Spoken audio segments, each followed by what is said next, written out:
So let's decouple a little bit further. For example, everything we have that has to do with the movement animation, and yeah, it doesn't really need to have access to the input manager because we can just take it from the state manager directly. Of course, that will be if we go and add a few more things. For example, I'm going to create a header and I'm going to just say, let's write inputs.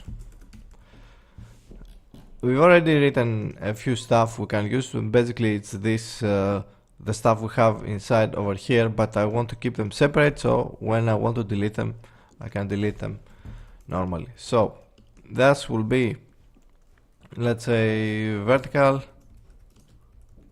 horizontal, and then we need a move amount, and we probably need the direction as well, or rotate direction. Okay, so on the movement over here, I'm just going to delete the input manager and I'm just simply going to pass the states.moveAmount.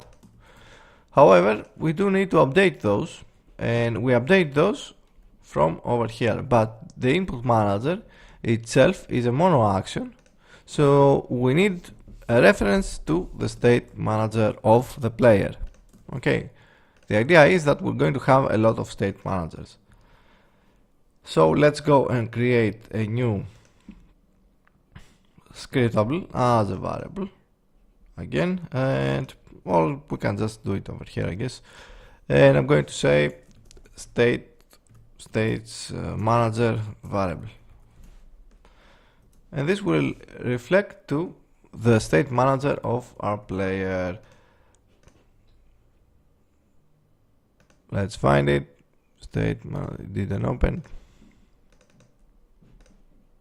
I'm going to delete this. I'm going to add the namespace, and this is going to be a scriptable object. Create a set menu. I'm just going to add this under variables, and this will be a states manager. So only thing we need in here is a state manager, states, or just value.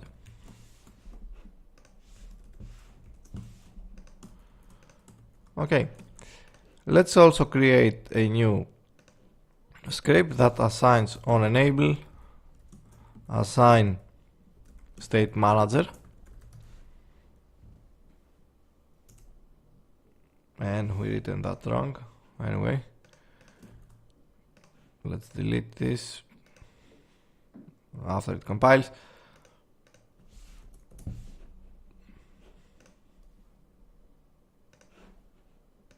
Okay, delete all of this, namespace, the same. It's going to be a mono behavior, so on enable, we're going to need a static, not a static, a state manager variable. Okay, target state variable or state manager variable. We're probably only going to need one though. So let's take it that we search from our own game object to find the state manager. So I'm just going to do states manager like this. Minimize. Let's go to our controller.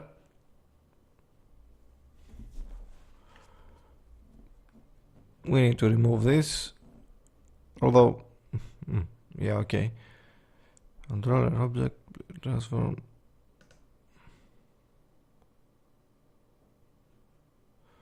Oh, I think I deleted one script. And let's drag and drop the on enable assign state manager. We need to create this as a variable, so let's go onto our data, variables, create variables, states manager. And I'm just going to write this as player states manager. Let's go and assign it again. Controller player states manager. So on to the input manager now, which is over here. We can just assign public state manager variable, player states or player states, okay. Player states, we do all of this. Let's rename this to rotate direction. Player states then is going to be dot value dot horizontal will be horizontal dot value, and let's copy this 4 times. Vertical will be vertical dot value.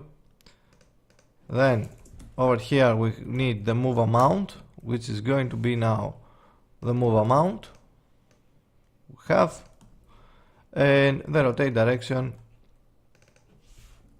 in here is going to be the same as in here. Okay, so let's go and decouple this on the movement as well. Let's go find the movement, move forward, for example. We don't need the input manager anymore, delete it, and we can use the states.moveAmount and states.moveAmount. Okay, as you can see, it's much more clear, much more decoupled, and I think we need to also change the rotate direction, which will be somewhere in here. Rotate based on camera. Let's remove the input manager and switch this to states.horizontal, states.vertical, and move amount will be just from states. So we achieve the same control, the exact same control, but with more decoupled logic. So yeah, this is a different way of thinking it through. Let's see what the error is. We are missing an execute because we haven't assigned the player states on our input manager, and that's easy to fix. We have our input manager, just go over here and add the player states manager. Okay, awesome. Let's put a check inside our input manager that if the player state is null, the value actually, if player states that value is null, then don't go and update. Of course you can update because it's going to have it's going to throw you an error. So up till now we just have the same logic, more decoupled, so it's a different way of thinking how to create this. We have our data separate, and basically the difference between an enemy and a player, or a player that's invading, you know, multiplayer and stuff like that, is the actions that we are using.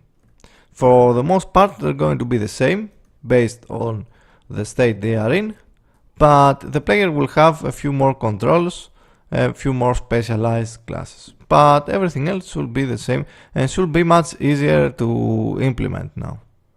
Okay, let's keep this short, and on the next one we're going to bring back the attacks. As always, you know what to do: like, subscribe, and if you like to see more videos, consider supporting me on Patreon so I can keep making more videos.